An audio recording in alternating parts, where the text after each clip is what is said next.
Welcome to the seminar on Illiberal Constitutionalism in Poland and Hungary, hosted by the Center for Interdisciplinary Constitutional Studies of the Jagiellonian University and organized with the kind support of Eastern and Central European chapter of the International Society of Public Law.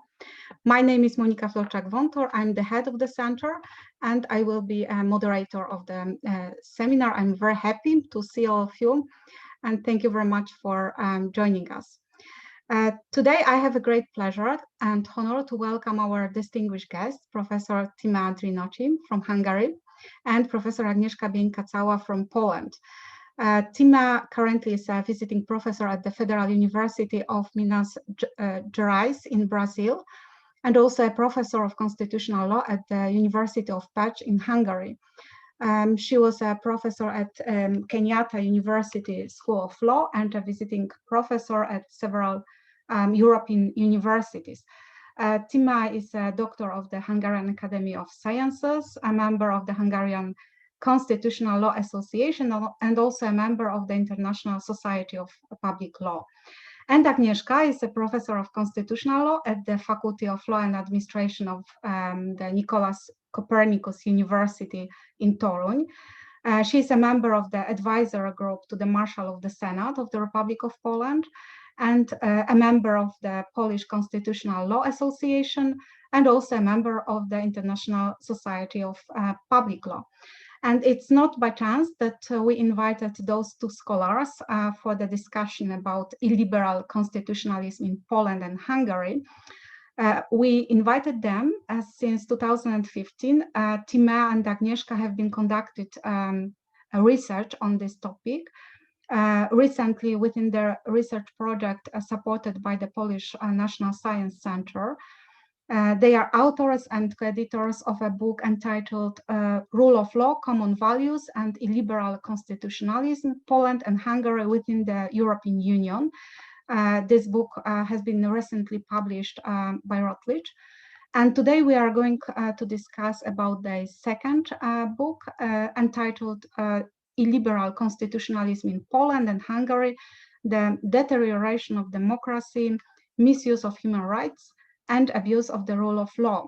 And this book is going to be published with Routledge this year in September. So before giving the floor to our presenters, I would like to let you know that after the presentation, we'll have a discussion. So if you want to ask a question or make a comment, you can use the chat to notify it. And of course, you are also welcome to leave questions and comments in the chat. So Agnieszka and Timea, thank you very much for accepting our invitation and for being with us. We are looking forward to your presentation, and I'm very happy to invite you to take the floor.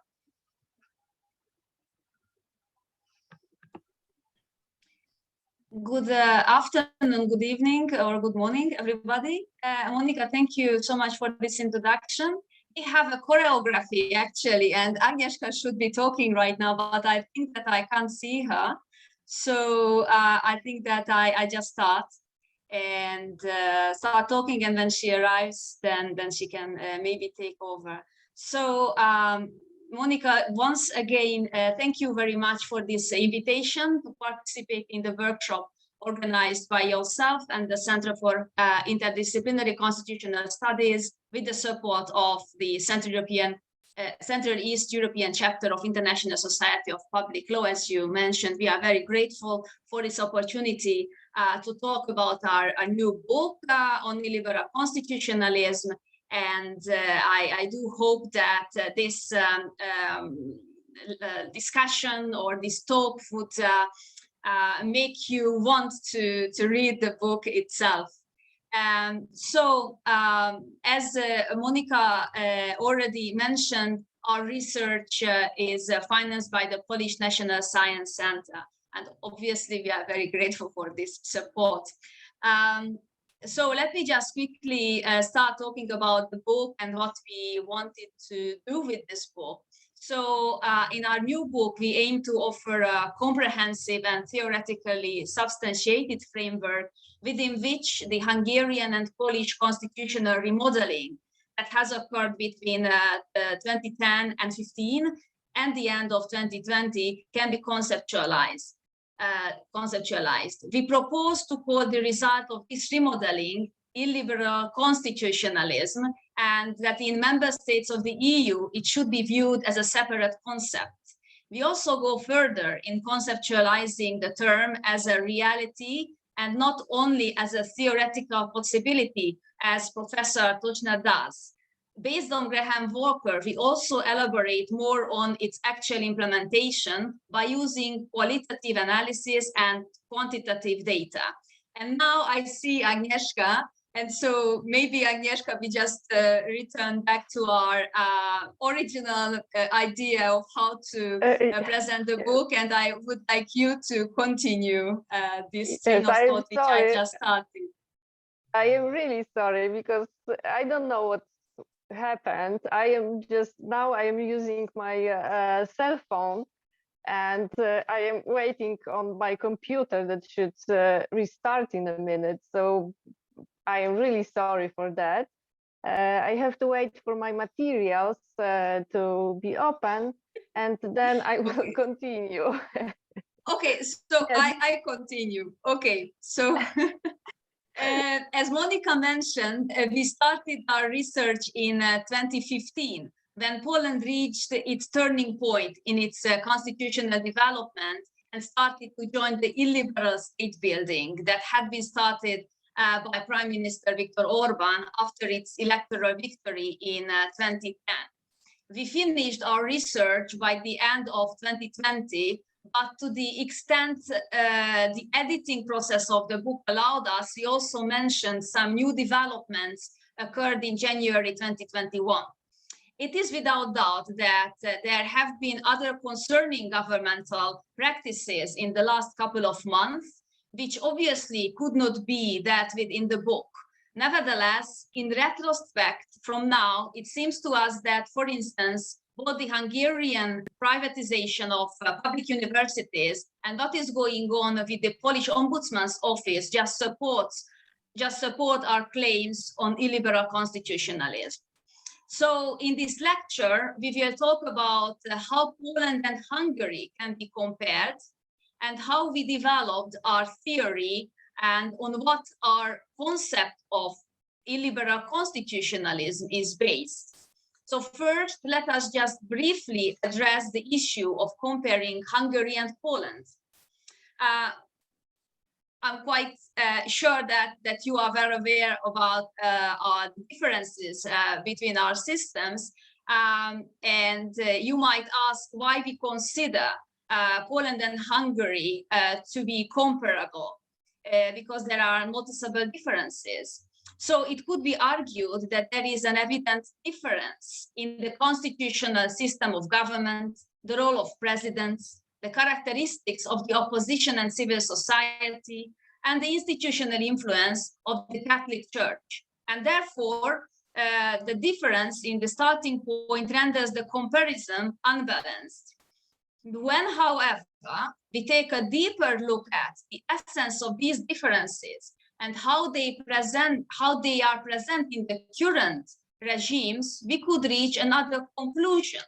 These differences have in fact not considerably impacted either the emergence of the current political and legal situation or its apparent stability in either country. That is, these differences do not really matter when it comes to illiberal constitutional remodeling, making Hungary and Poland comparable. Illiberal constitutionalism today, we must add fortunately, is found only in Hungary and Poland. It seeds, however. Now, sorry, now I am able to offer our speech further. So if you, can I take the floor? Sure. Yeah, thank you. Thank you. I'm sorry, Timea, and sorry everybody for this inconvenience. So as Timea said, illiberal constitutionalism today may be seen only and fortunately in Poland and Hungary. However, we noticed its succeeds also in a different or other member states do, and especially or notably we mean about Romania and Czech Republic. Therefore, it seems to be vital to understand the constitutional characteristic of illiberal constitutionalism and its root causes, which we believe emerge from the historical and emotional characteristic of these nations. And now let us just give you a glimpse on how we develop our theory and on what our concept of illiberal constitutionalism is based. We believe that the fundamentals of constitutional democracy should be the standard implemented within the Hungarian and Polish societies and in their constitutions. Unfortunately, however, we have realized that we can identify and outline a pattern of the constitutional conduct in Hungary and Poland that has distanced these states more and more from the constitutional conduct generally expected of a constitutional democracy. We were interested in the extent of the deterioration and wanted to see if it both quantitatively and qualitatively approaches the state of authoritarianism, as many of scholars in the literature claims. These points are captured in the first couple of chapters of the book, which Timea will give you some thoughts about that. Okay, thanks. So my turn again.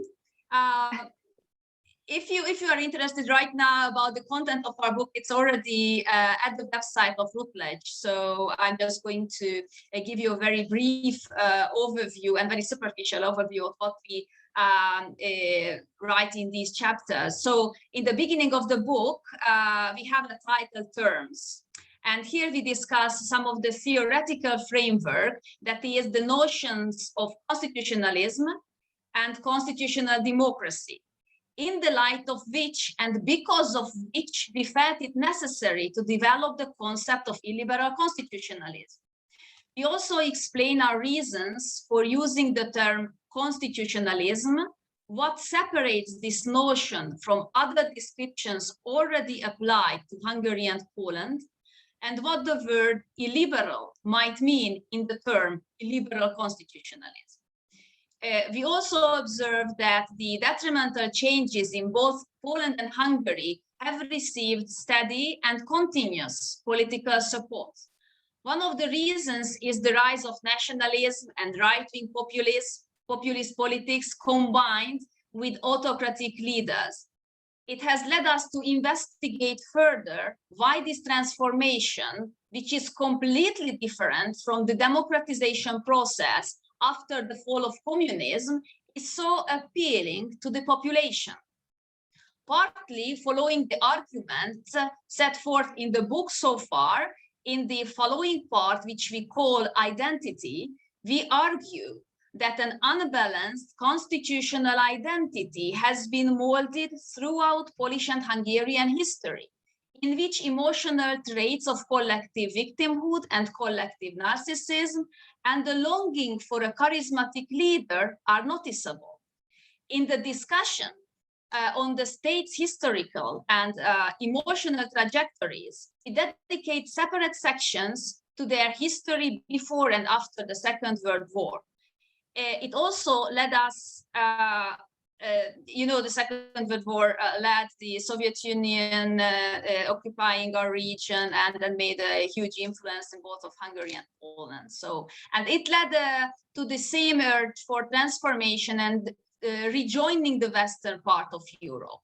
After a review of the historical and emotional trajectories of the remote past, we continued with an investigation of the value orientation of Poles and Hungarians in the post-communist past and beyond, which shows distinct features as compared to societies in Western states.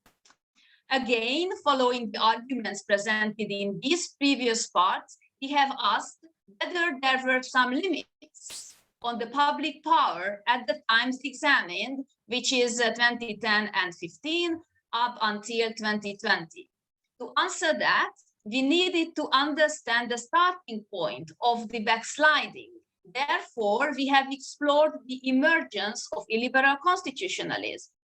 We have also put the regression into a regional, that is European, and the broader context, which is in contrast to authoritarianism, to see how Hungary and Poland fare in comparative analysis, whether they still maintain some characteristics that make them constitutionalist. This complex issue is discussed in parts on limits. We have 2 parts on limits. The first section is entitled Limits Comparative Perspective. Here, we focus on the emergence of illiberal constitutionalism and, based on both quantitative and qualitative analysis, we argue, for instance, that illiberal constitutionalism is neither modern authoritarianism nor authoritarian constitutionalism. We also contextualize the issue by putting the rule of law deterioration into a European perspective. For the analysis of the rule of law situation in our countries, we propose the introduction of the concept of European rule of law, as in our view, it could be considered a regional constraint on public power. When conceptualizing the European rule of law, we draw on the idea that the rule of law is a context-related notion, and we also explain in this part what European and what rule of law mean in the term European rule of law. And it is, we decided with Agnieszka before this lecture that we will not give you, detailed information about our terms, because otherwise you would not read the book or ask questions. So let me just continue. We find the constraints on public power we have been looking for in the Hungarian and Polish versions of the European rule of law, democracy and human rights protection. To express the difference, we propose the use of terms illiberal legality, illiberal democracy, and illiberalization of human rights protection to express the results of the abuse of the rule of law, deterioration of democracy, and misuse of human rights. We explore the legal nature of illiberal legality when it is at odds and in compliance with the European rule of law, and illiberal democracy, and here we focus on electoral democracy and legislative processes. In the field of human rights, we briefly review the steps towards illiberalization and common challenges that have to be faced by all European states, the visions that inform the populist autocrats, and the emerging concept in Hungary that assumes that the state could be a holder of fundamental rights. Being able to collect these characteristics of illiberal constitutionalism could also suggest some sort of stability of the system. Therefore, we have started to investigate whether it is possible to detect a clear pattern regarding the methods by which the remodeling commenced, was consolidated, and through which its results are maintained. So we have identified 4 such patterns. The first is capturing the constitution and constitutionalism, which has been done gradually through formal amendments in Hungary and informal amendments, constitutional changes in Poland, and with their combination, which you could see in Hungary. Each shows the paradox of unconstitutional formal and unconstitutional informal constitutional amendments. This has been extended to the occupation of key positions in every sphere of the constitutional system. The second pattern, which we identified, is this. We also noted that besides the political branches, The other major player is each country's constitutional courts. Considering the regulatory alterations to the constitutional courts and the role they play in our civil jurisdictions, we propose to view the changes and thus the remodeling, the method of remodeling, as illiberal judicialization of politics instead of juristocracy and political constitutionalism. The third method of remodeling is pushing the limits to achieve certain goals. Pushing the limits is a political and legal game comprising a cynical approach to criticism, and it features a combination or different variations of backing off. And the fourth pattern that helps keeping the illiberal system stable is related to exit strategies. Comparative constitutional scholars have already identified some exit strategies that could assist in the retransformation of the backsliding regimes. These strategies could be like militant democracy, multi-tiered amendment design, and references to transnational norms in constitutional review processes, application of the doctrine of unconstitutional constitutional amendments, empowering citizens, and the use of the so-called emergency judicial power that emerged in the scholarly debate in Poland.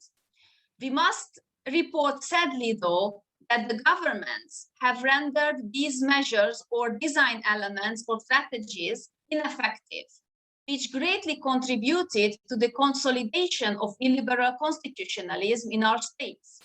And so we see this phenomenon as something that could contribute to the stability of illiberal constitutionalism.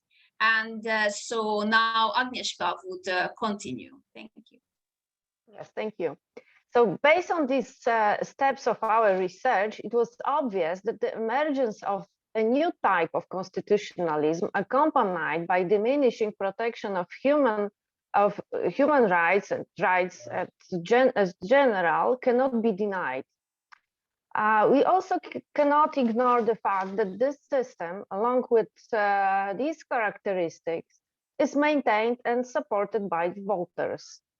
The electoral victories of 2010, 2014, and 2018 in Hungary cannot be explained solely by the manipulation of electoral laws, increasing electoral irregularities, and further monopolization of the media.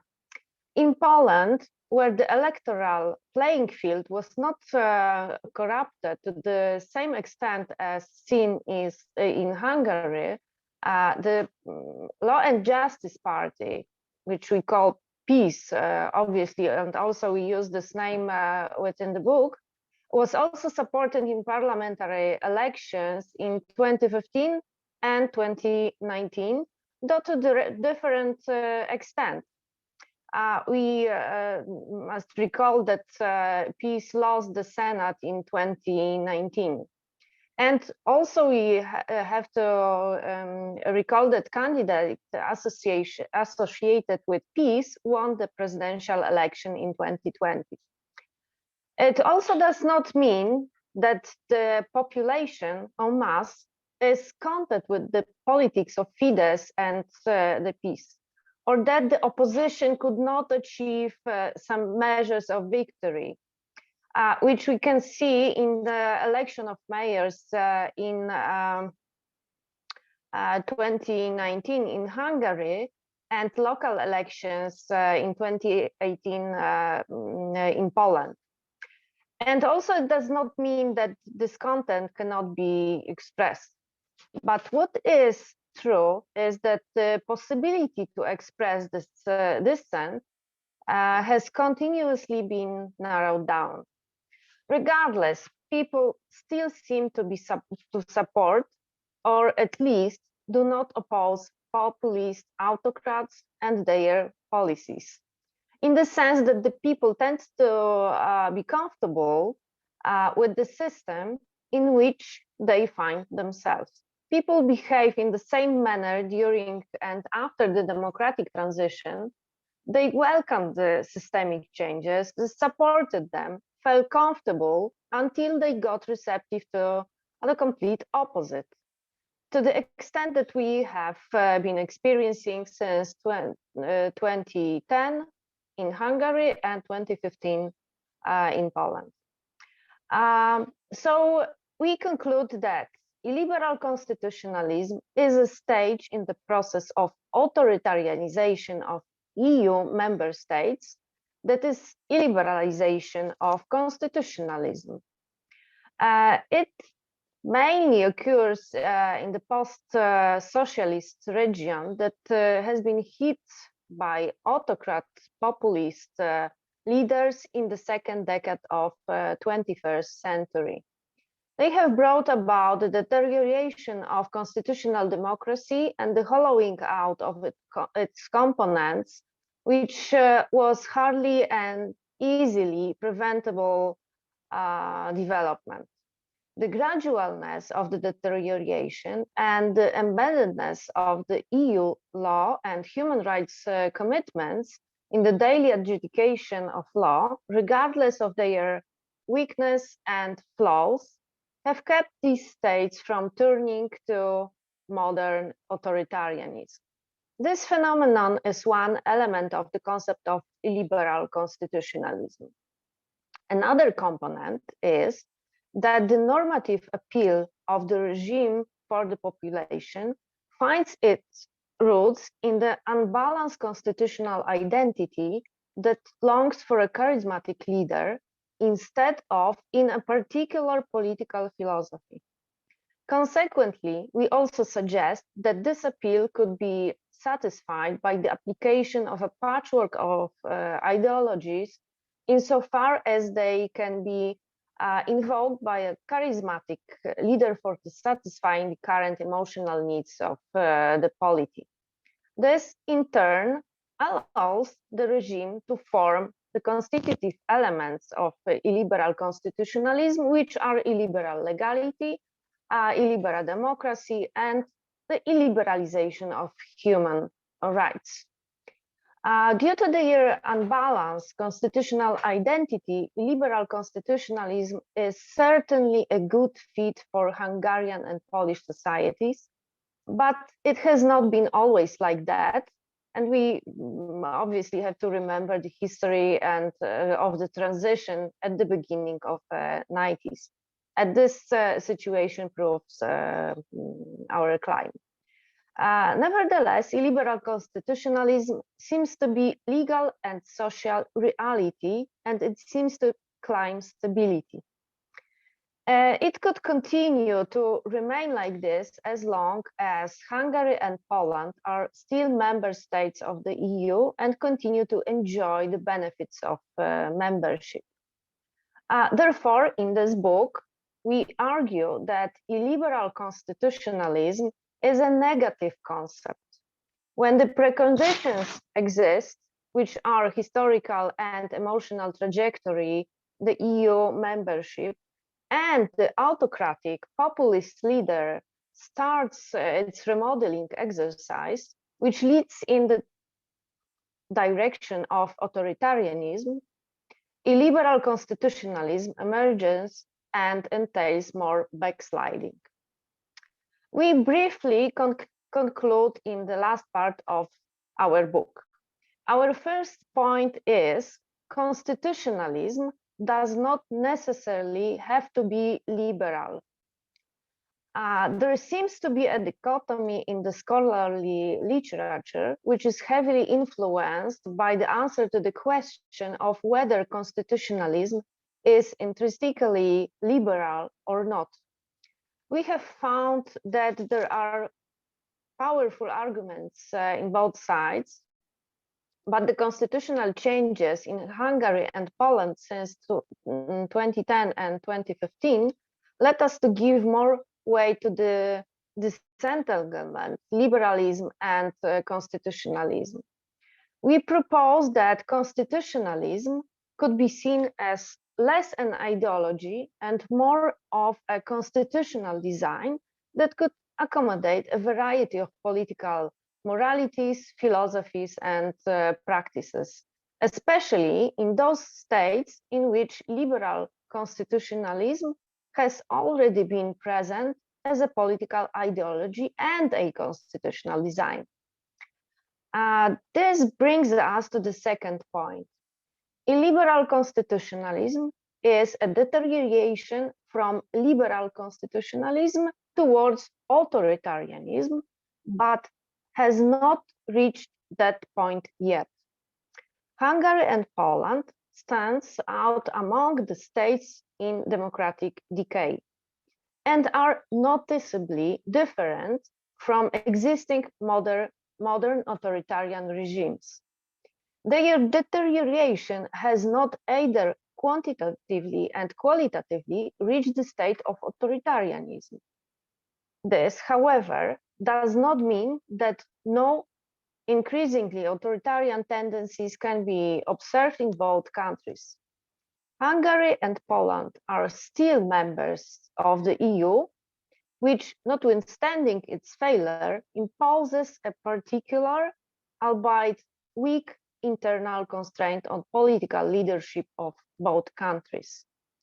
This existing internal constraint proves that they are still constitutionalist systems. At the same time, the deterioration of democracy, misuse of human rights, and abuse of the rule of law allows us to modify the Hungarian and Polish constitutionalism by adding the adjective illiberal. Thus, there is a changed vector of development as regards both ideology and constitutional design, distancing from the original idea of liberal constitutionalism that was introduced at the beginning of the 90s. And Timea now will provide more points of our conclusion. Thank you. Thank you. Thank you, Agnieszka. So we already discussed two main concluding points, and the third is, in an illiberal constitutional identity, the liberal and non-liberal or illiberal value orientation of the population can intermittently prevail. Hungarians and Poles, as I said already, have unstable constitutional identities, which may become more visible at certain historical moments, and which are prone to be combined with the desire for a charismatic leader without, however, demanding coherence in ideology or moral philosophy.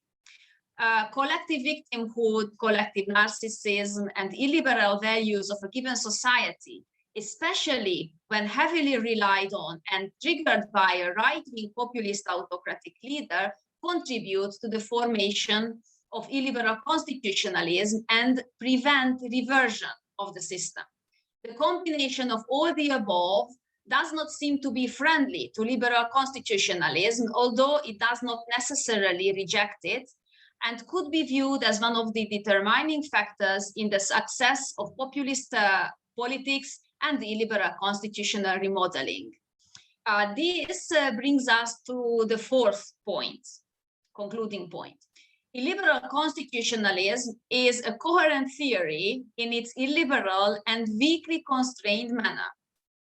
Illiberal constitutionalism, as opposed to the views of some who regard it as an oxymoron, this is what we claim, a coherent concept, mainly because we take a less ideologically driven perspective on the term constitutionalism.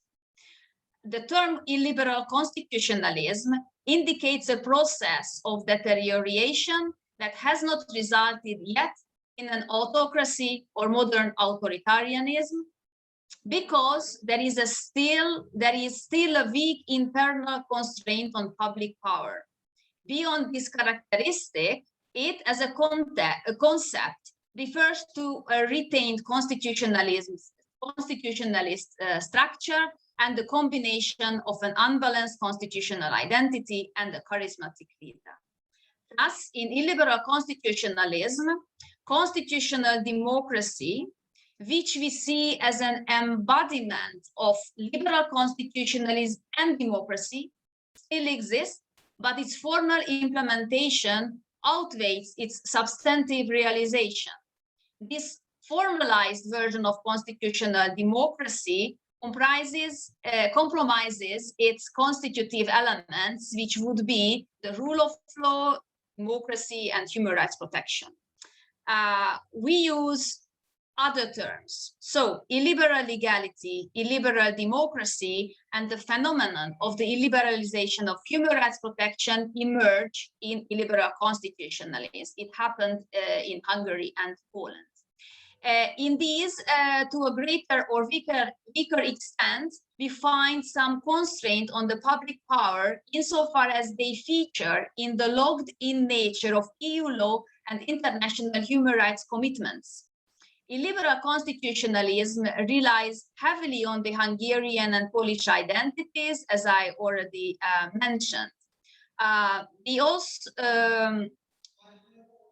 yes, so as we have been stressing it throughout this lecture, the constitutional identity of the polity matters, and unless the other side of the unbalanced constitutional identity is successfully relied on and triggered, the established illiberal constitutionalism claims stability, which could make us only hope for the best. So finally, the last point, which is basically lessons learned mostly for others. So we propose that illiberal constitutionalism is not only destructive to the common European project, but it manipulatively exaggerates and exploits the existing value orientation of the people in a way that is not compatible with liberal constitutionalism. It ultimately could or even should result in these states leaving the EU or being isolated within the EU. Nevertheless, the bottom line is that an EU member state should not develop illiberal constitutionalism, though it could occur in conformity with the will of the voters. And the EU should not allow this type of remodeling. Illiberal constitutionalism within the EU represents standards of wrong actions on the part of both the European Union and the member states concerned.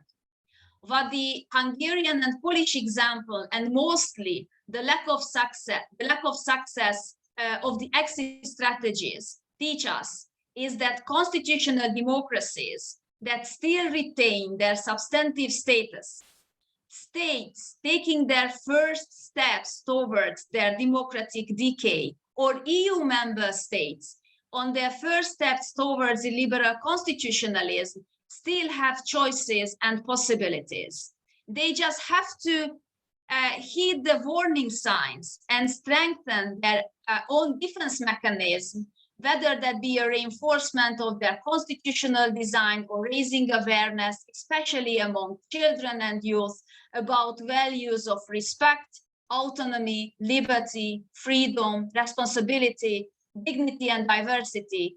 And they must meaningfully involve all who are affected in any type of important decision-making processes. Finally, these states, which I just listed, they have to take good care of what they have, also in the light of what the future might bring based on our Hungarian and Polish experiences. This is especially true for the European Union, the future actions of which will show whether the whole is indeed greater than its parts, or instead that the chain is simply no stronger than its weakest link. Finally, we would like to believe that our book fits into the series of efforts by the scholarly community to offer strategies and constitutional designs to save constitutional democracy and assist in the fight against further deterioration and illiberalization. This is so even if we are more pessimistic, but at the same time maybe more realistic than other proponents of constitutional democracy when assessing the possibilities for retransformation. It is so mostly because we base our theory on the historical and emotional trajectories and past and current value orientations of our respective nations. with this unique and without doubt subjective approach, we mean to refresh the discussion on constitutionalism and offer new insights into the Hungarian and Polish models. And I do hope that we could achieve this aspiration. And now I would like to invite you to make comments and ask questions, and just help us to start this conversation about constitutionalism and constitutional changes which we've been experiencing in Hungary and Poland. Thank you very much. Thank you very much, Agnieszka and Timea, for this interesting presentation. And now, indeed, we can go to the second part of the seminar, so the part with the discussion. As I said at the very beginning of the seminar, everyone is invited to take part in the discussion, and if you want to ask a question or make a comment, please use chat to notify it, or just raise your hand. If possible, please be brief with your questions and comments, as we have approximately 40 minutes for the discussion. And you are also very welcome to turn the camera on when you ask a question or make a comment, but of course it's not necessary. And you, of course, can also leave your questions and comments in the chat, and I will read it for you. As far as I can see, we are still waiting for the first question, so maybe I will start, and let's see if other questions appear. My question relates to one of the key terms in your presentation, I believe, which was the term illiberal democracy, not the illiberal constitutionalism, but I would like to ask about the illiberal democracy. Can you please elaborate how a democracy can be illiberal? Because I must admit that I have some problems with this concept, as it seems to me that the very idea of democracy is based on liberalism, which means that democracy must be liberal by definition. So my question is, in your book, did you propose a new definition for democracy with illiberal democracy as a type of democratic regimes? Or maybe this term illiberal democracy that you use in your book has nothing to do with the democracy as such, with the traditional concept of democracy. So maybe I would ask Timea to answer this question, because it was mainly your part in which this term appeared. And of course, Agnieszka is also welcome to join the answer. Thank you, Monica, very much for this question. Actually, you are right. As we tried to explain it, the main challenge in our research was to how to approach these, as you said, traditional concepts, constitutionalism and also democracy. So we decided that we need to separate. First, we made some research on whether we can at all separate constitutionalism from liberalism, and this same applies also to the concept of democracy, whether it can be separated from liberalism. And as we said, because of what we have been experiencing in Hungary and Poland, we realized that we have to be able to somehow separate these concepts. So democracy, in our understanding, can be liberal and can be illiberal, as so does constitutionalism. It can be liberal, it can be illiberal. Obviously, if you have it is your conviction that constitutionalism must be liberal, democracy must be liberal. Obviously, you will you can't appreciate our research because for you, we are talking about impossible things, right? So this is exactly why I said that one of our goals was to open a dialogue, a conversation about terms, about concepts. And I think that Agnieszka would want to say something about how we or why we chose illiberal democracy as an expression. But before I asked Agnieszka to talk about it, let me just explain that in our book, we use this definition of illiberal democracy as it is a formal, manipulated, profoundly majoritarian and non-inclusive democracy in which constitutional institutions are to a certain extent misused, abused, or neglected. But we don't, as in the case of illiberal constitutionalism, we don't say that it is a non-democracy anymore. It is a corrupted democracy, which others name for which others use other labels. So what we chose is illiberal democracy to express the distancing process from liberal democracy or democracy as a substantive concept as you would understand it. So Agnieszka, maybe you would like to add something. Yes, thank you. And exactly, we wanted to express and highlight that there is a opposite achievement that should be in democracy.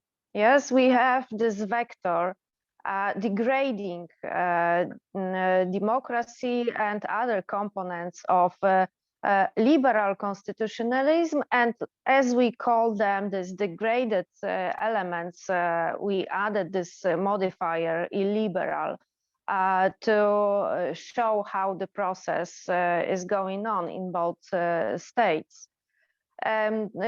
We have to also remember that the concept of democracy is composed, and we reflect on the elements connected with election, the process within parliaments, the legislative process, and we connect the state, current state of democracy, also with the freedom of media. And we notice that in every elements that were analyzed by us, there are some signs of deterioration. And therefore, we decided simply to use the concept of liberalism to show this distancing and yes, this other vector towards authoritarianism. And also, you may know, you may remember that Fareed Zakaria used this label like illiberal democracy, but we don't reflect what he said about that. We used the term that was put on the table by Viktor Orban, describing his achievements. Yes, I think that it is what we wanted to say about that. Timea, maybe you would like to add something more? Thank you. And not at this point, because I can see that we have 2 hands raised. So. Okay, yeah. Yes, yes, exactly. Even we have 3 persons.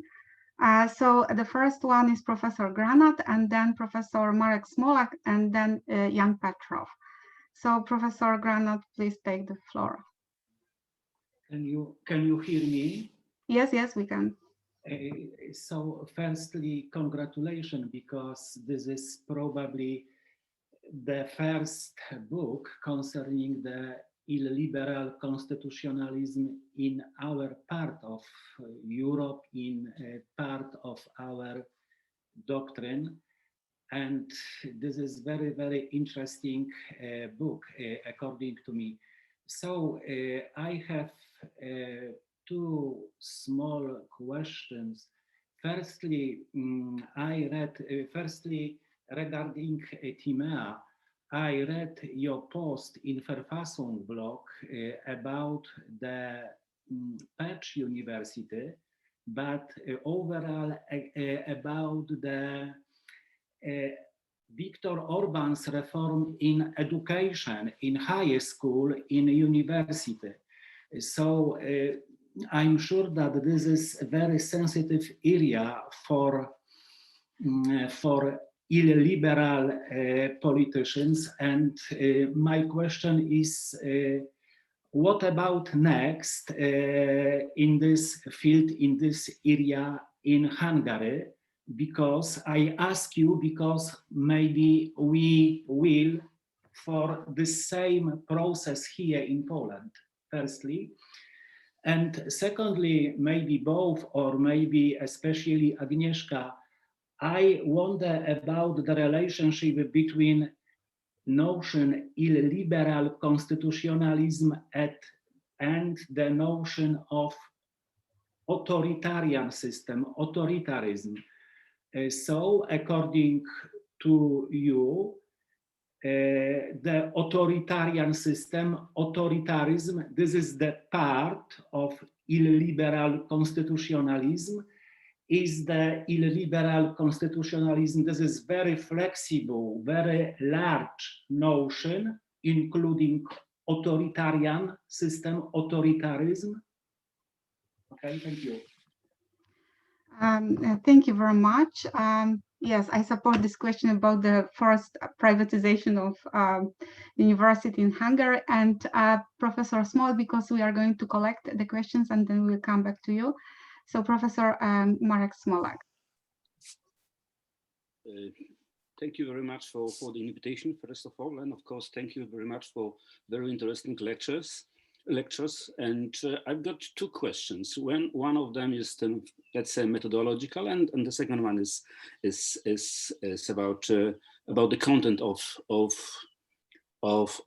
these lectures. The first one is about I write it down lots of different notions that you used when you talk about illiberal constitutionalism. So the first one is illiberal constitutionalist theory. The second one is ideology. The third one is reality. The fourth one is construct.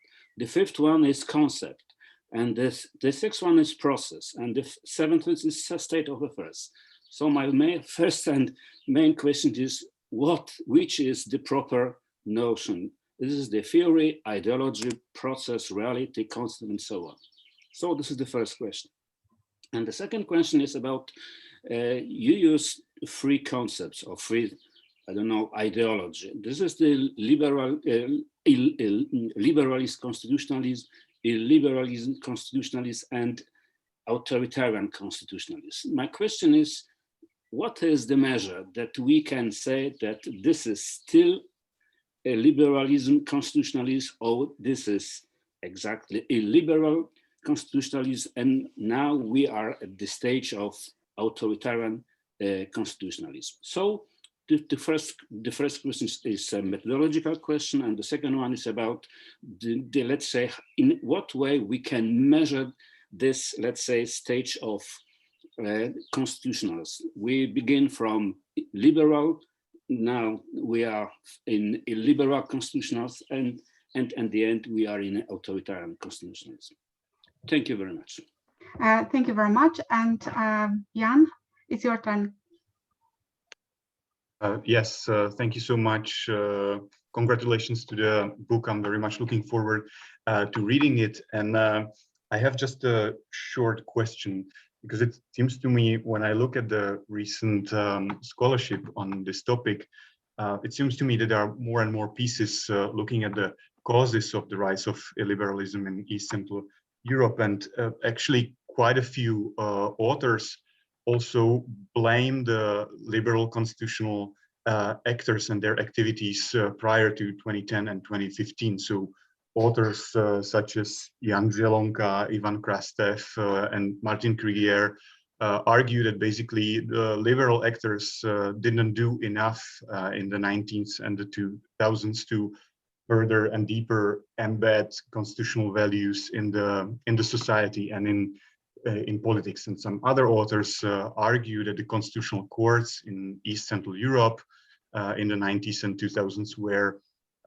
too activist, which kind of contributed to some kind of depoliticization of constitutional law, and thereby, in a way, contributed to the backlash against liberal constitutionalism. And honestly, I'm not sure what to make of this line of scholarship. So I was wondering whether you have some thoughts on these arguments, because you also mentioned that your book looks at the causes of the rise of illiberal constitutionalism. So I was wondering, how do you account for the past trajectories of the liberal constitutional actors? Thank you. Thank you very much. We have one additional question from Monica, but now, so Monica will be the first one in the second round, and now I will give the floor to Timea and Agnieszka, and just to give you the possibility to answer those more than 3 questions, as I count, it was 5 or 6. Yes, so I start, I think. Thank you for these questions, and they are very legitimate questions, actually. And let me just quickly start with the measurement part and answering to Marek Smolak. Thank you very much for that.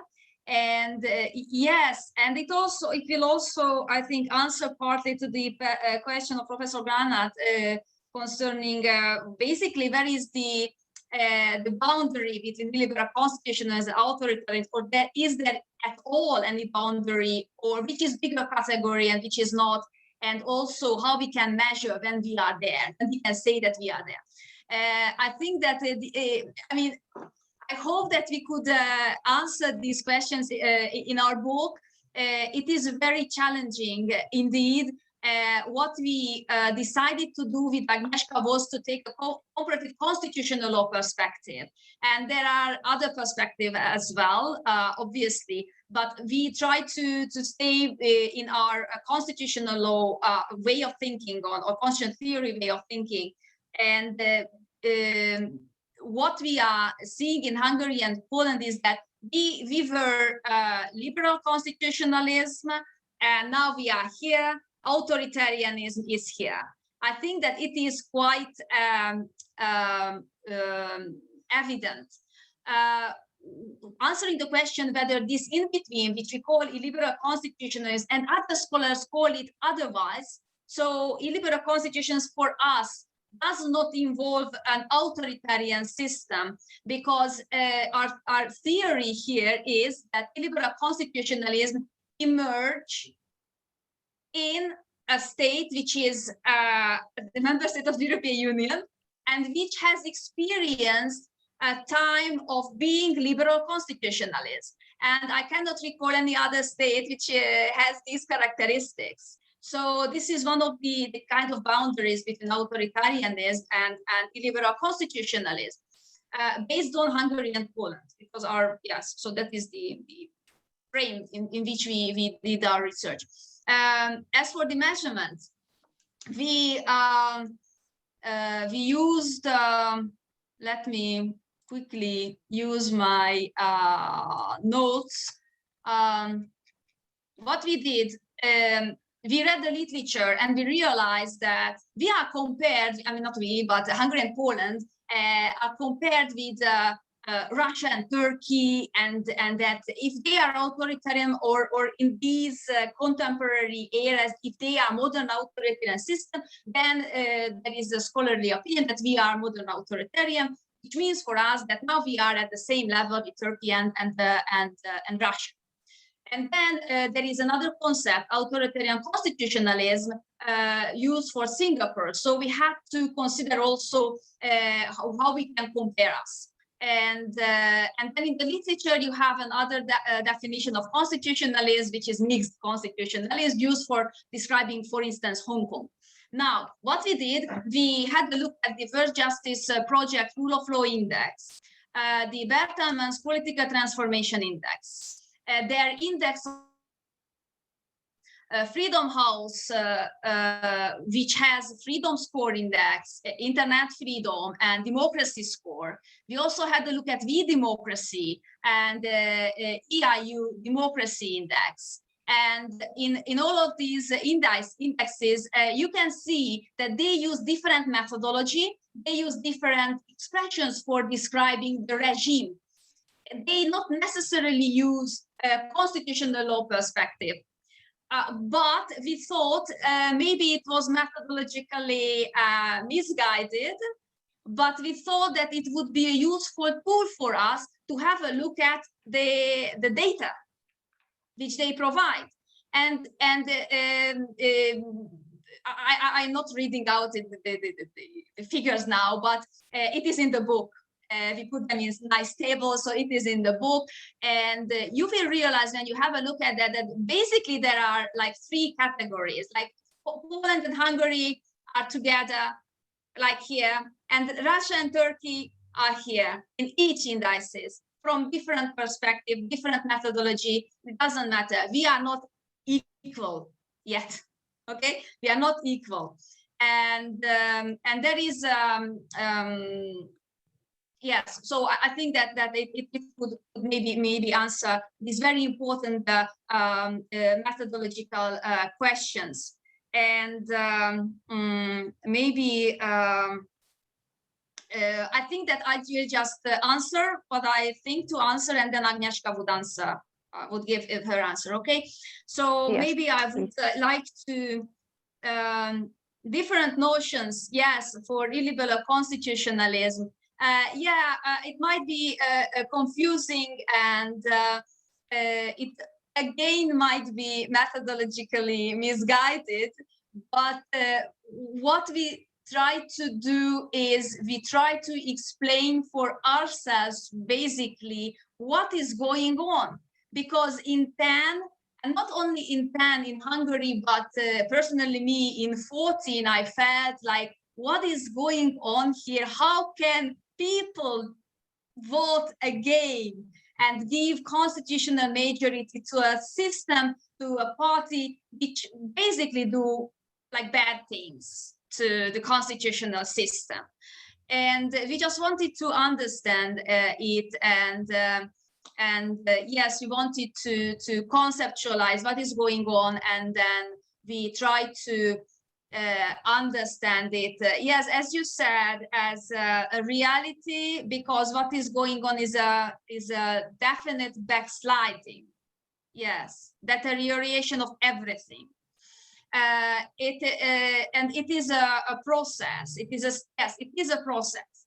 If you have a look at the backsliding, it is the state of affairs, because if you have a look at the reality like 2021, you have a look at the reality in 15 or in 14 or 10 in Hungary, then you can see that there is something else. The nature of the system is different from the one which you had before.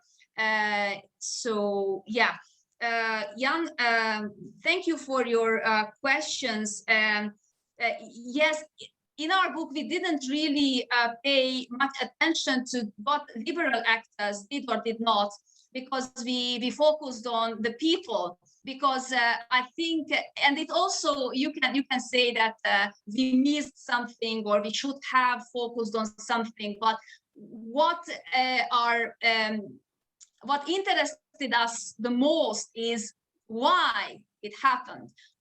Not from a political actor's perspective, but for the people's perspective, why they don't understand that the liberal constitutionalism is much better than a non-liberal constitutionalism.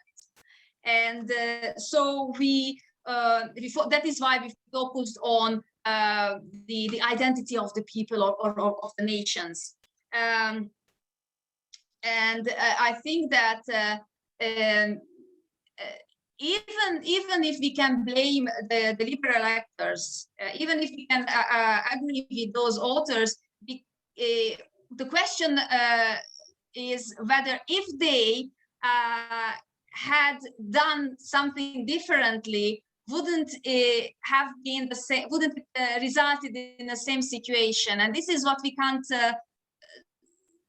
know. We don't know that. So we thought that I think that it is more adequate to have a look at the people who make that decision in elections and give their approval or disapproval of a current regime.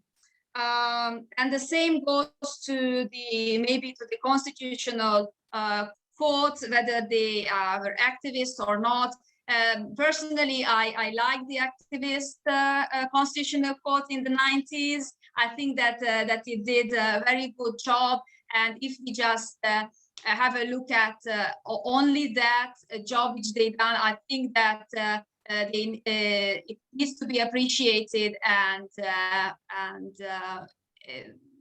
only that, if nothing else happens, could have avoided this systemic transformation.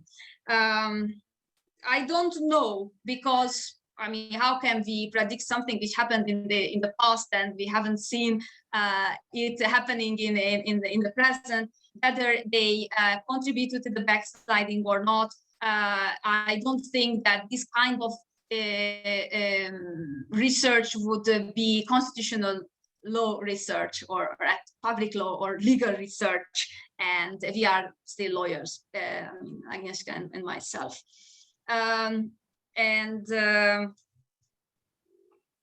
University, this is a very sad story. It's what's next. So what happened was that like 2 years ago, the government started to privatize universities. Even before then, they kicked out the CEU from the country, and then this privatization process is like without any consultation, without any preparation, no impact assessment studies, nothing. They just decided that they privatize public universities. They put the private fund as a controlling body, and they give public assets which is owned by the public universities to this private fund, which is the managing authority of the already privatized universities. And why they are doing that, you can have your educated guess. It is against I think the intellectuals. It fits to the idea of this illiberal state building, and it also helps the government to secure influence if they lose the next election. What cannot happen is, or what is very unlikely, is the redoing of this privatization process. Why? Because now it is in the constitution that you have to have 2/3 majority for adopting any kind of laws on this kind of university structure, and it is very sad indeed. So I think that I just already talked too much. So Agnieszka, thank you. Yes, thank you, Timea. Yes, I have some thoughts to add to your opinion. And yes, as for authoritarianism and illiberal constitutionalism, I think that obviously we looked at indices and we noticed this difference. But what is in substance, what differs those two ideas is the possibility of changing the ruling majority. I feel that in authoritarianism, there is no possibility of such change. In illiberal constitutionalism, still some possibilities could be achieved. Yes, some changes could be achieved, as we saw it in case of Polish Senate.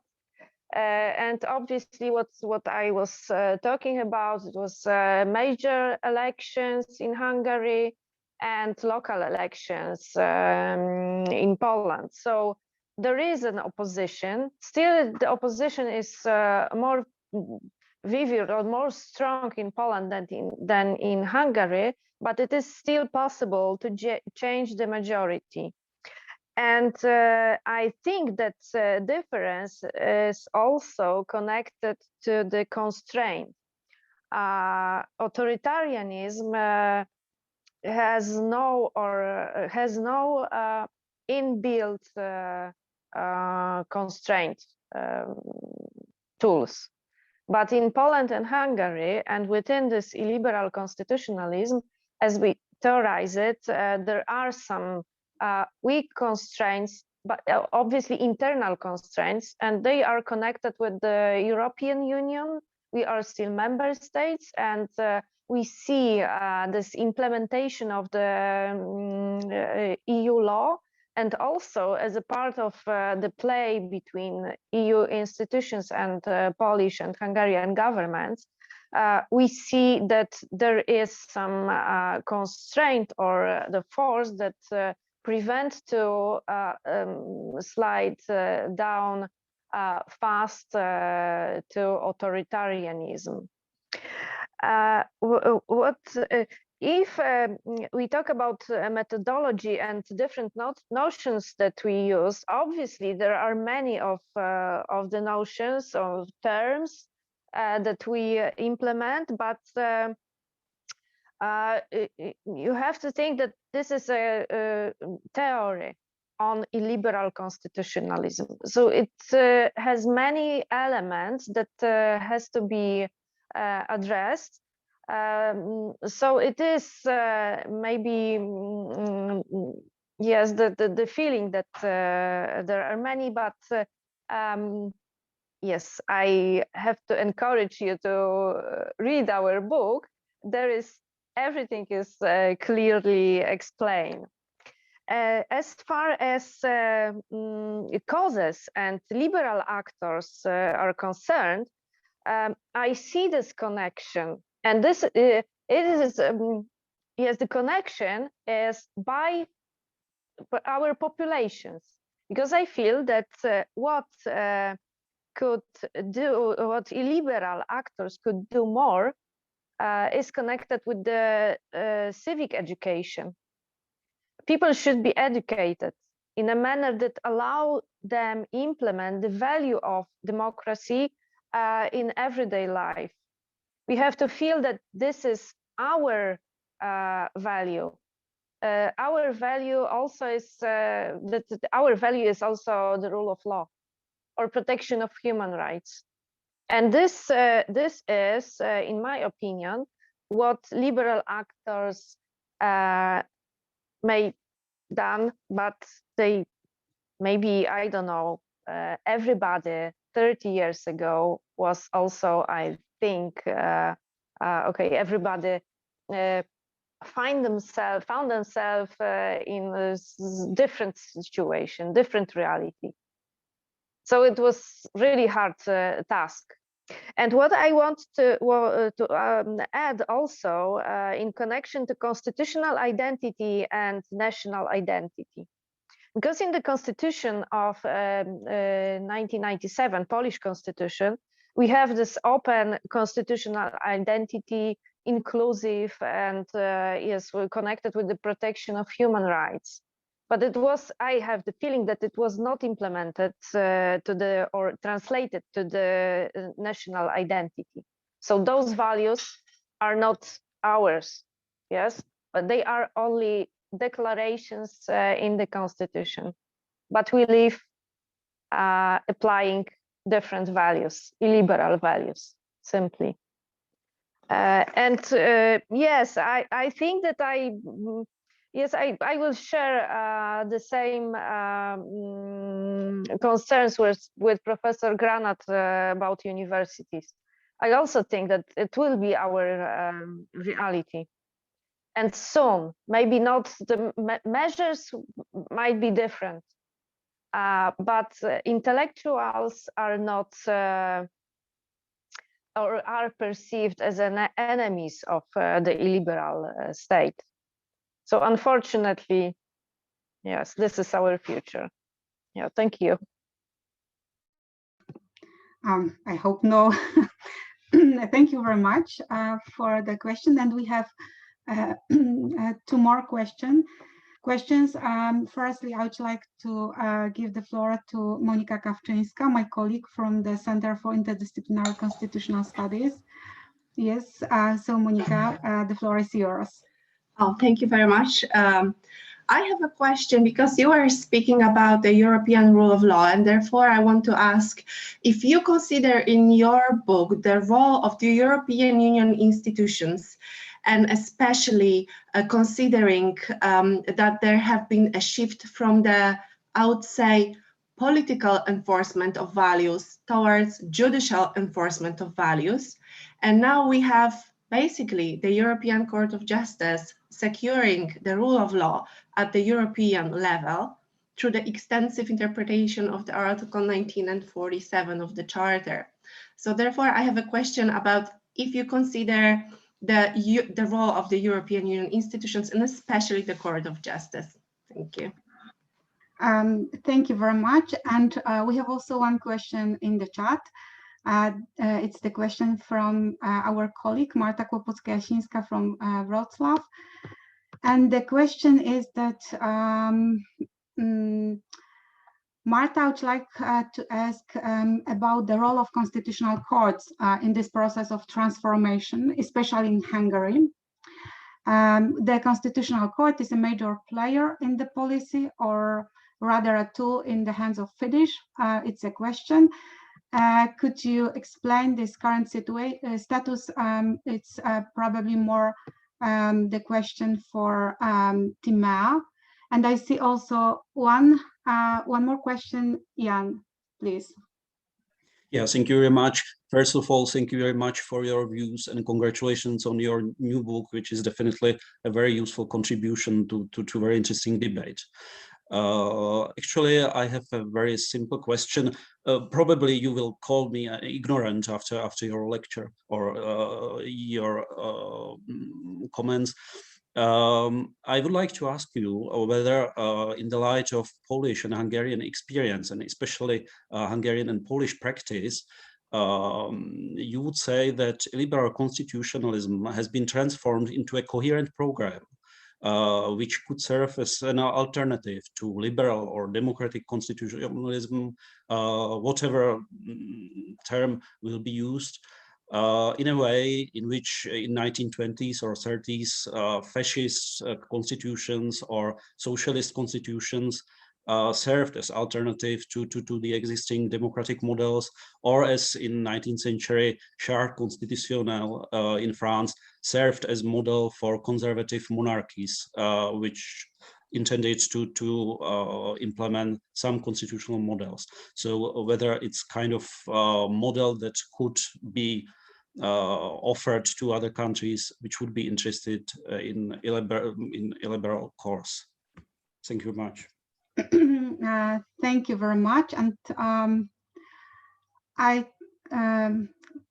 do not see more questions, so maybe one additional question from me, and it will be the question for Agnieszka.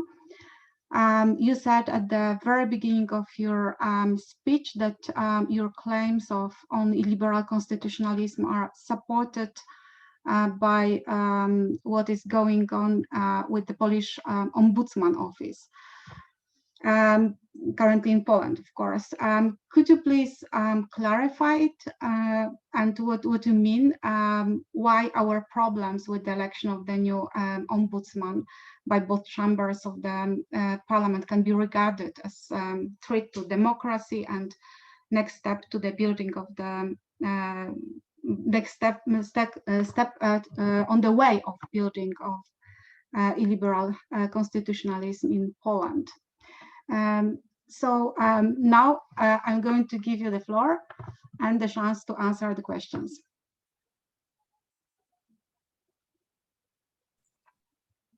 Thank you. I think I will start again.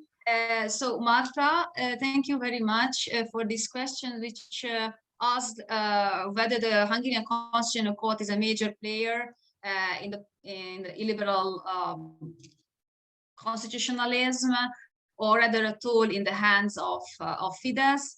I think that it is a very tricky question, because I mean, if it is a major player, then it is already a tool, right? So, but as I see it, sorry,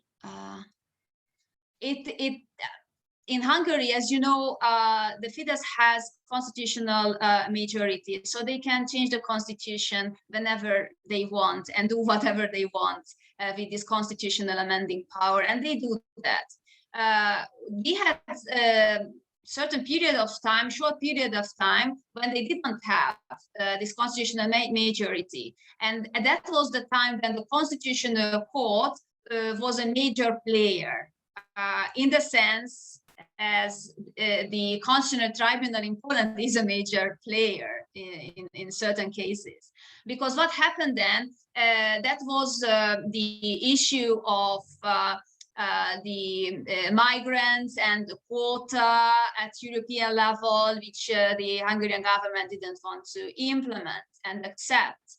And then it was obvious they didn't want to implement EU law, but they didn't have the legal tool to say that I don't implement it. So what the Constitutional Court did by itself, considering the political reality and the failed referendum on the quota, they invented in a decision the concept of constitutional identity of Hungary, and said that whatever happens in the world, in Hungary, every state organ is obliged to defend the constitutional identity of Hungary.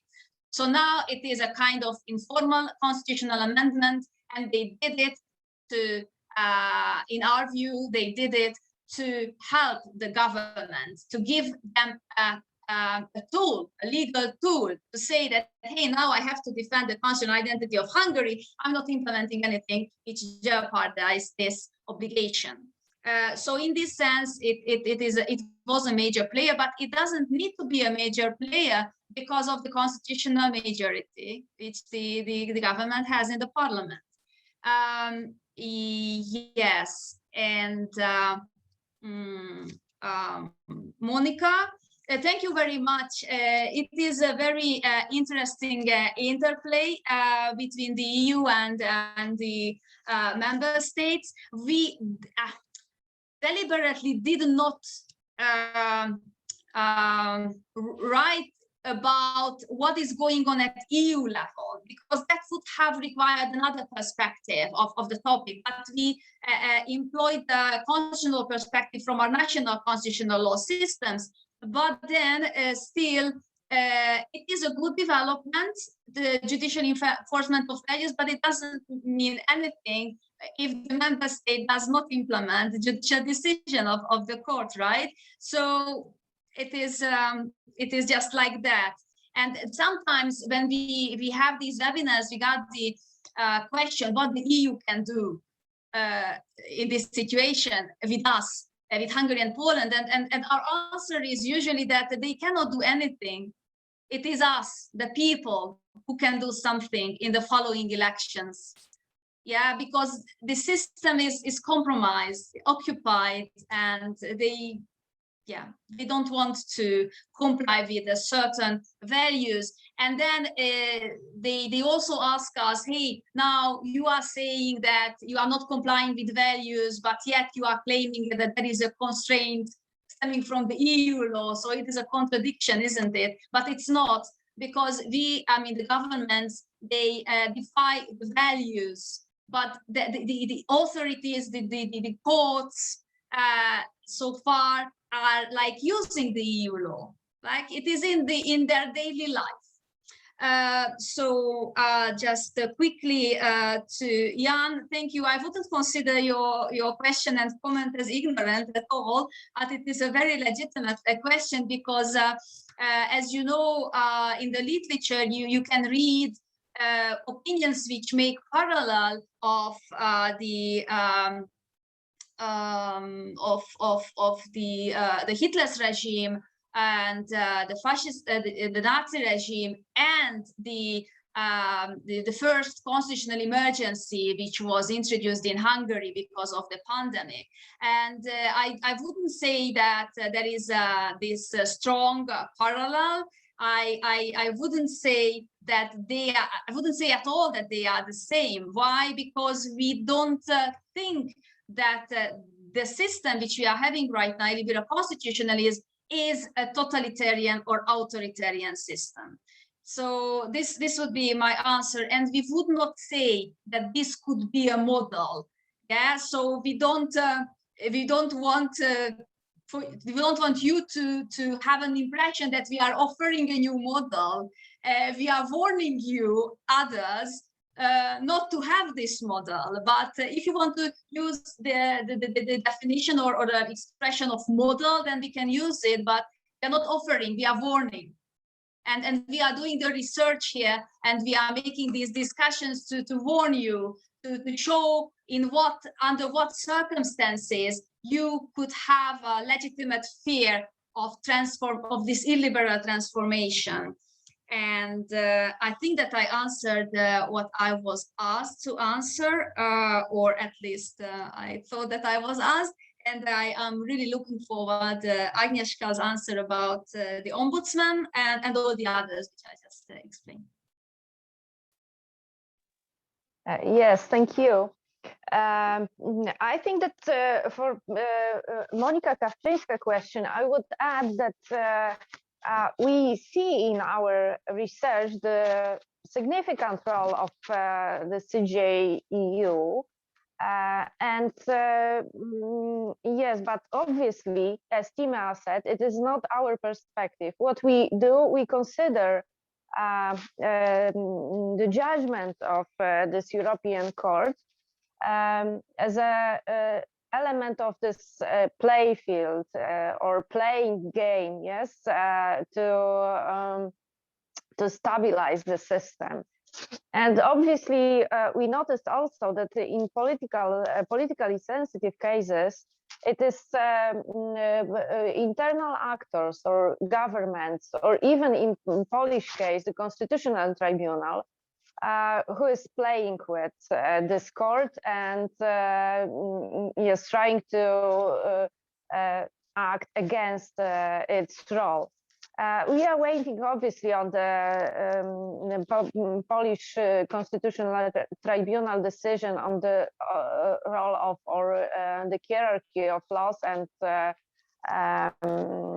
also the European Union order. For this model, alternative model, as Timea said, we are not, this is not our task or not our name to build such a model. But fortunately, there are some signs, and we can describe a state of wrong actions, what should not be done.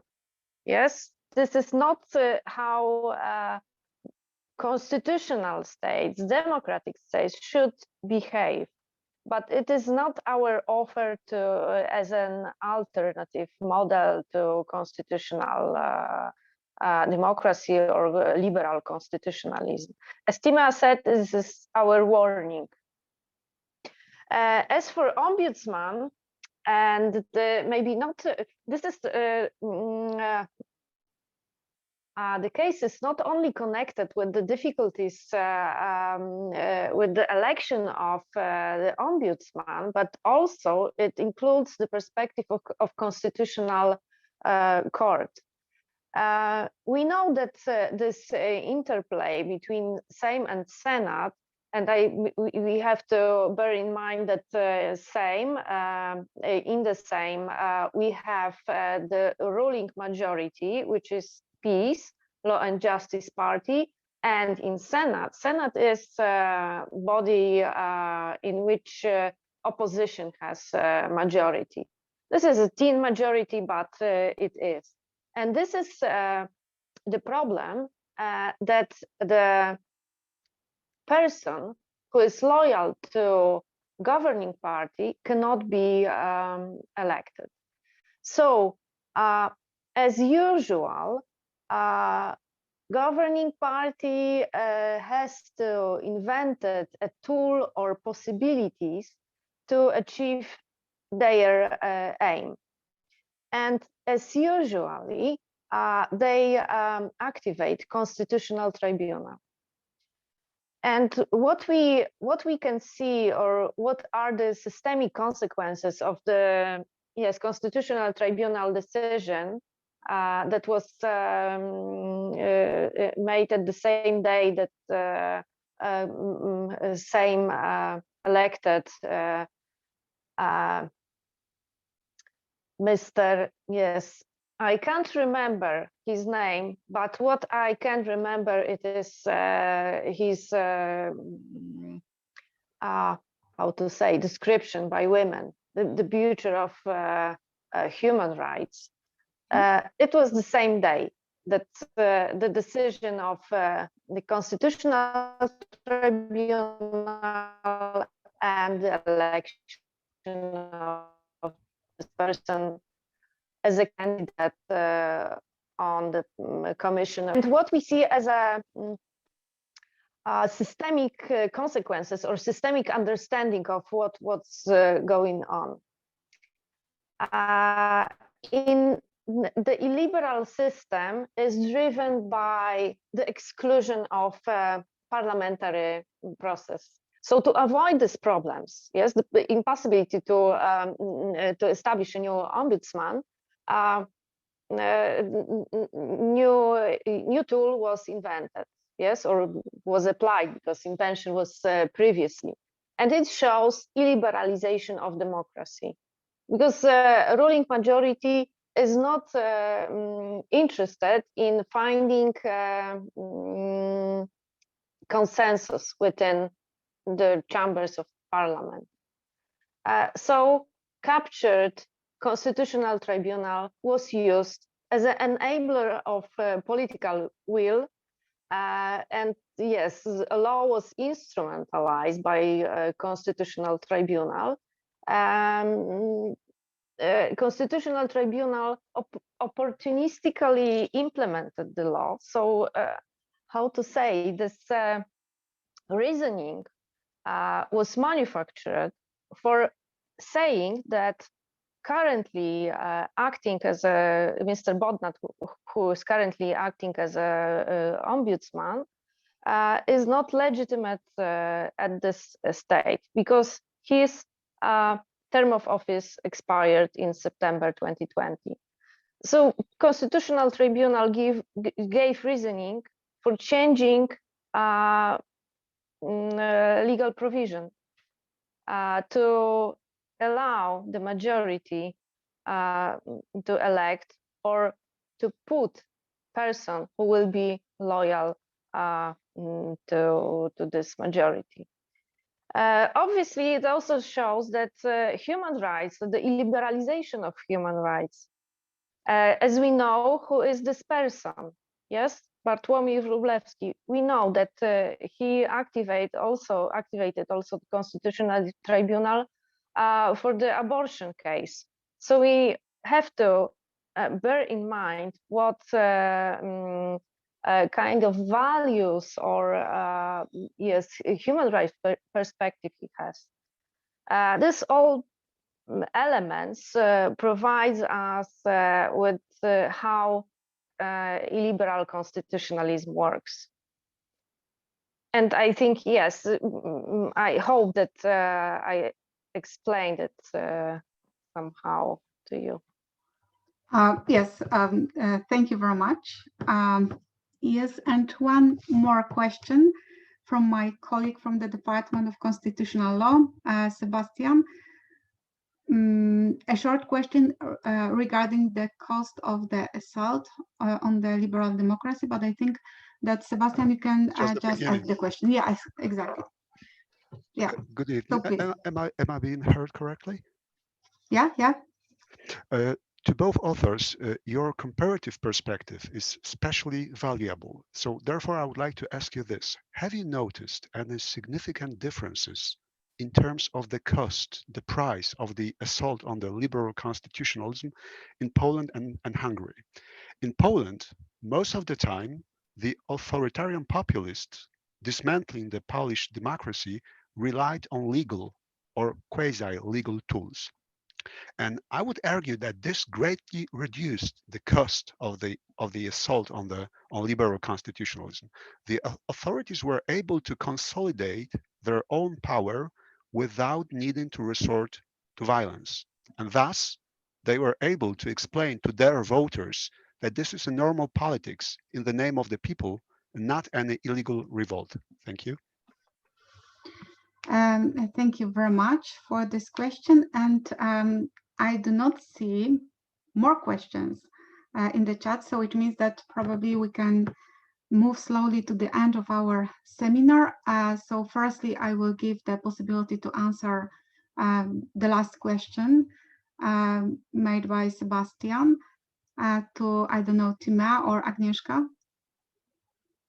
Or both of you, because it was for both of you. Offer, yes, to both. A comparative perspective, exactly. Definitely. Sorry. Yes, Sebastian, thank you very much. I'm not sure I understood that question properly. So you are basically asking our opinion about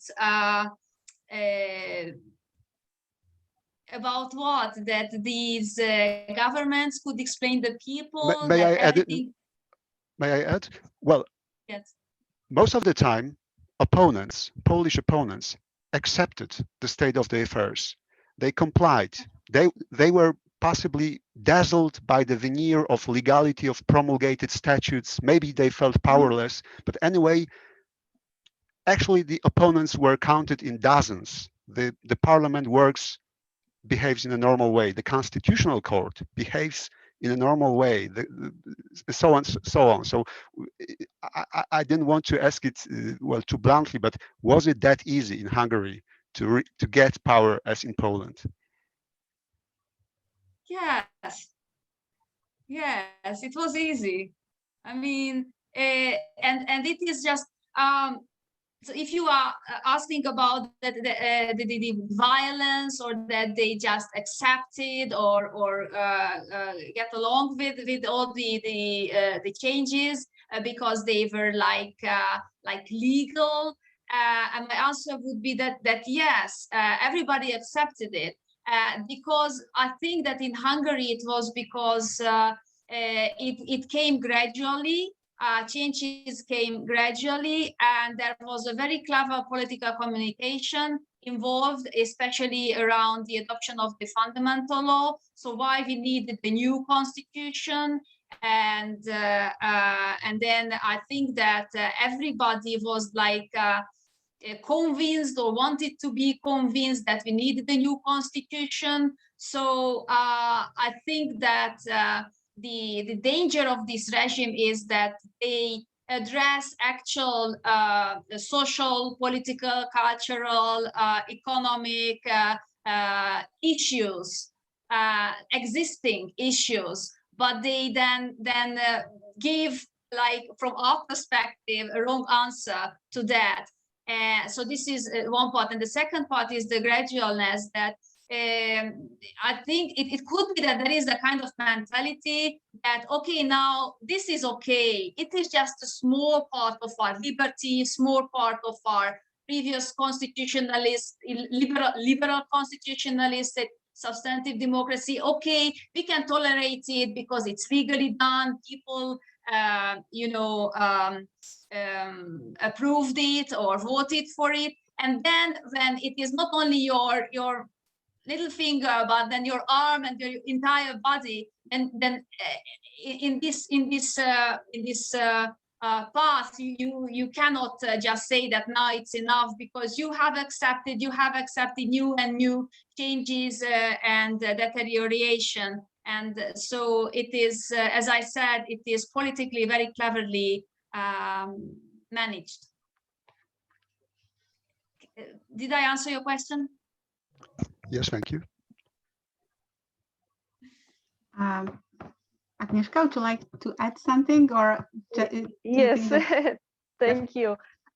Well, I would say that in Hungary it was even easier to play with people, because we have to also consider that in Hungary, Fidesz gained the constitutional majority. In Poland, it is not like that. So I feel that this is the difference. And people maybe in Hungary, I hope that Timea also can agree with me that they are in a higher level, they accept the changes. Obviously, there are opposite views, but in Poland, we have the opposition, which is really strong. We have people who oppose the government's action. We have courts that oppose that. So I think that this is not so easy to explain by using this legal explanation or interpretation that everything is great, because people see this. Especially it was visible with this decision of Constitutional Court concerning abortion. For me, it is really a significant element that people may express discontent very loudly. But what we will have at the end, we don't know. Yeah. So thank you. Okay, thank you. I do not see. May I add something? Yes, please. So, because now, after the decision of the Polish Constitutional Tribunal on abortion, you had a really huge demonstration, and people could go to street and express their opinion. And it was like fascinating. And even though I explained in the very beginning that at the end of the day, Poland and Hungary is comparable because similar things are happening, I wouldn't be very certain that a similar demonstration would be possible in Hungary, not because they are banned or not because people cannot exercise their freedom of speech or assembly, but because people would not want to go to street to demonstrate against, for instance, the privatization of universities. Because what happened was, as I already explained, no one said anything. I mean, en masse, no one said anything when things happened with the CEU. And then no one said anything when the first round of privatization started. Mainly, I don't know, because yeah, it is happening with them, not with us. But then came the other turn of privatization in March 2020, and the new one in January this year.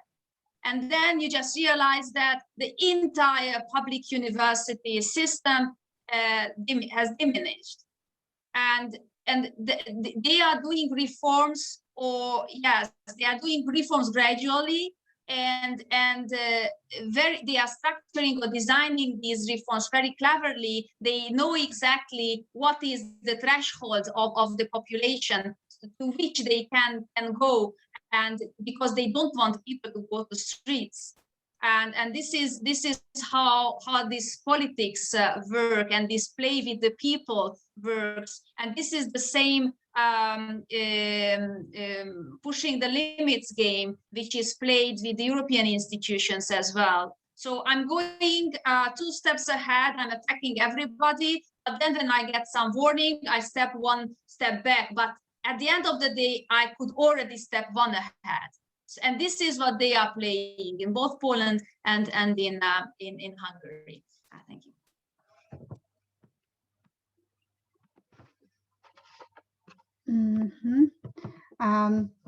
Thank you very much. I'm looking for a question, but yeah, I do not see any questions. So it means that yeah, we have to go to the end of the seminar.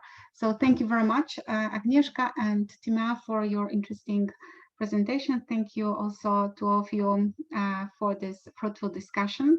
And we will be looking forward to your book, also in order to answer, to find answers to some questions that did not appear in our discussion, I guess.